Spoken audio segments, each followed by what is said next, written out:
কবর বড় কঠিন জায়গা, কবর বড় কঠিন জায়গা,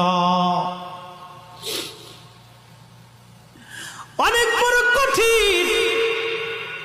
এই কবরখানা দেখে উসমান গনি জিন্নরাইন কবরের পাশে দাঁড়ায় দাঁড়ায় থরথর থরথর করে কাঁপতেন। সাহাবা একরাম বলেন, আমিরুল মুমিনিন, আল্লাহ আপনাকে দুই নূরের অধিকারী বানিয়েছেন, দুনিয়ার থেকে জান্নাতের সার্টিফিকেট পেয়েছেন, তারপরেও কেন কবর দেখে দেখে আপনি কাঁদেন?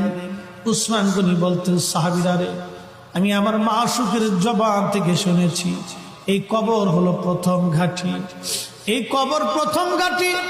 কবরের মধ্যে তিনটে প্রশ্ন করা হবে, মান রাব্বুকা ওয়া মা দীনুকা মা কুনতা তাকুলু ফি হাক্কি হাযার রাজুল।